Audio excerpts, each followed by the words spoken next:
एक फेविक्विक से आप क्या क्या चिपका सकते हो। अक्सर मेरी जो बुक्स में पढ़ रही होती हूँ उनके पेज निकल जाते हैं बीच में से, उनको मैं फेविक्विक से चिपकाने का काम करती हूँ। आई होप कि आप भी ऐसा ही करते होंगे या एक दो चीजों को और चिपकाने में काम आ जाता है। लेकिन आप ये जानकर चौंक जाएंगे कि आजकल डॉक्टर्स फेविक्विक का यूज आपकी जो घाव है, कटा फिटा है, उसको जोड़ने में करने लगे हैं। ये कारनामा किया मेरठ के एक अस्पताल में एक डॉक्टर ने, जब 2.5 साल का एक बच्चा खेलते खेलते टेबल से टकरा जाता है, उसके सिर में चोट लगती है, खून बहने लगता है। परिजन उसको लेके डॉक्टर पास के ही अस्पताल में पहुंचते हैं तो वहां डॉक्टर स्टिचेस लगाने के बजाय या कोई और इंतजाम करने के बजाय उस डॉक्टर बच्चे के 2.5 साल से छोटे बच्चे के घाव को फेविक्विक से चिपका देते हैं।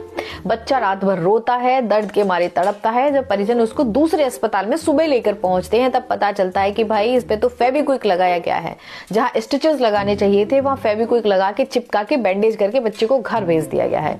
3 घंटे की लंबी मशक्कत के बाद उस फेविक्विक को निकाला गया वहां और स्टिचेस लगाए गए, बच्चे को ऑपरेट करना पड़ा, देन जाके बच्चा शांत हुआ, उसको ठीक हुआ। तो ये है हमारा इंडिया। इसीलिए बोला जाता है कि इंडिया नॉट फॉर बिगिनर्स। किस तरीके के अब हमारे डॉक्टर्स हैं वो इलेक्ट्रिशियन का काम कर रहे हैं या डॉक्टर्स का काम कर रहे हैं, मुझे तो समझ नहीं आ रहा है।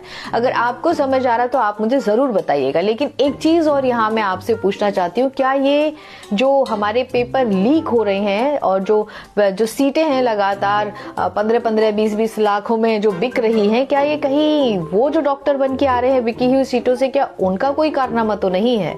जरा संभल के आप भी अगर अपना कोई इलाज कराएं तो किसी भी हॉस्पिटल में जाएं, आंख कान नाक खुले रखें, अपने परिजन को साथ लेके जाएं और उनसे कहें कि देखते रहिए भाई, कहीं आप जा रहे हो किसी आंख का इलाज कराने, पता चले कान का इलाज कर दिया जाए, जा रहे हो आप किसी बैंडेज कराने और पता चल रहा है किसी फेविक्विक से चिपका दिया जा रहा है।